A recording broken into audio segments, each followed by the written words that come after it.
A senior Air Force officer ovhura hombe muguta reGweru panguva ine kuchionekwa kunzi vakomana vova threatened nema-opposition leaders ve-Citizen Coalition for Change.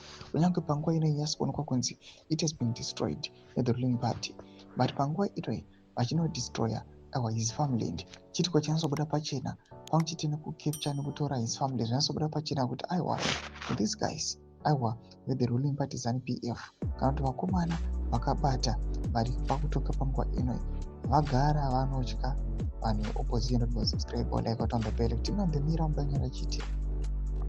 A senior Air Force officer Bested Magama Tongogara Air Force Base in Gweru, Stafford Nuve, and Zimbabwe Prisons and Correctional Services Officer commanding Midlands, Samo Kate, allegedly took a tractor and plowed down 2023 opposition parliamentary candidate for Cherumanzi South constituency, Patrick Cheza, see 3-week-old maize crop in a wrangle over a farm in Mvuma that the latter was allocated to the Ministry of Lands. The incident happened on Saturday, and the total cost of the destroyed 2 hectares is $2,000.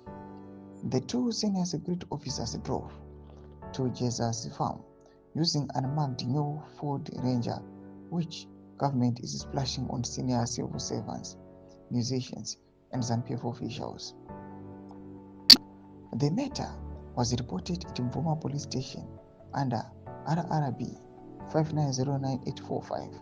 The officer's action is in contempt of a court case of the same matter, which is before a judge at the High Court in Masvingo. Ndomashoko aripo muri eZimbabwe kuonekwa kunzi varume ava vauya panguva ino vachidestroya the 2023 opposition parliamentary candidate kuCherumanzi South constituency vauya panguva ino vakadestroy his 2 hectares out of 10 hectares dzake dzaakanga arima.